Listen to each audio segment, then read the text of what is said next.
Kumusta mga boss? May ibabahagi lang ako sa inyo mga boss. Meron tayo ditong Skygo 125. Ito yan mga boss. Medyo pinahirapan tayo nito mga boss.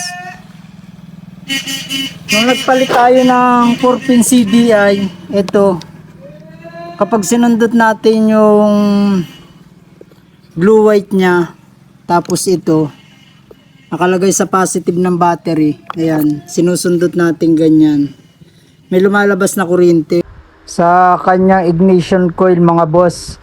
Kapag ang CDI niya ay yung 4-pin CDI mga boss, yung panlipan, ito, pinonvert natin, meron.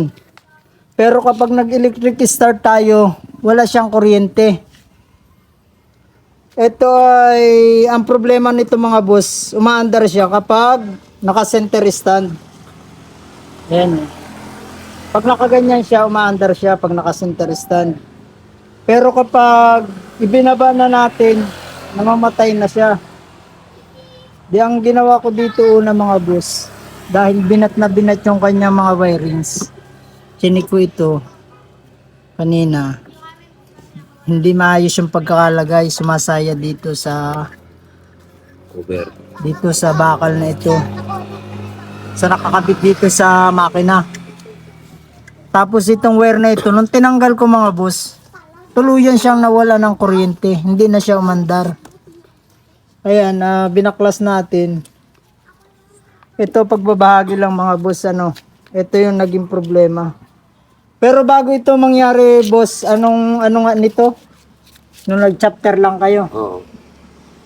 Nung nag-chapter lang daw sila. Ito, kapag binababa pala yung center stand kanina, nabibinat ito. Ayan wire nung pulsar coil niya. Ito naging problema mga boss Ayan, na-check natin. Siguro kaya nawalan kanina, tuluyan siyang naputol nung hinila natin dito. Ikakabit ko lang mga boss, mamaya ipapakita natin kung ano na yung nangyari.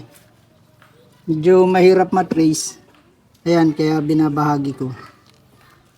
Skygo 125 yan mga boss. Ikakabit ko lang mga boss. Ito yung dinugtong natin mga boss, yung kulay green at saka yung blue na may guhit na puti. Yung green yung body ground nakadiretso dito, ayan. Kakabit lang natin mga boss. Ayan mga boss, nabuo na natin Yan, dun lang nakalagay yung wire yan sa tabihan na yan. Boss, pa start daw. Dapat ako sabi.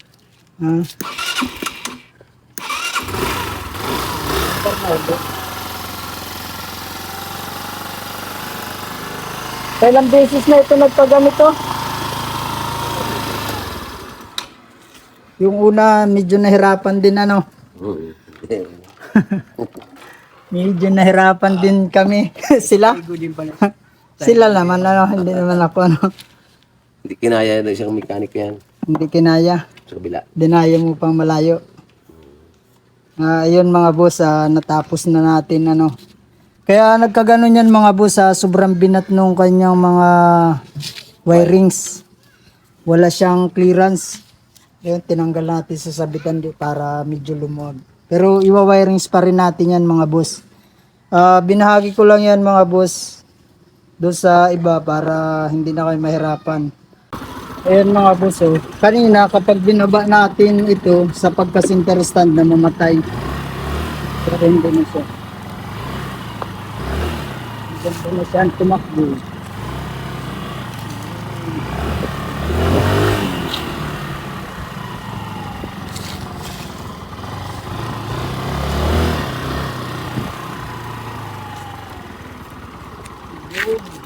Resolve din ang problema. Yun lang, maraming salamat mga boss.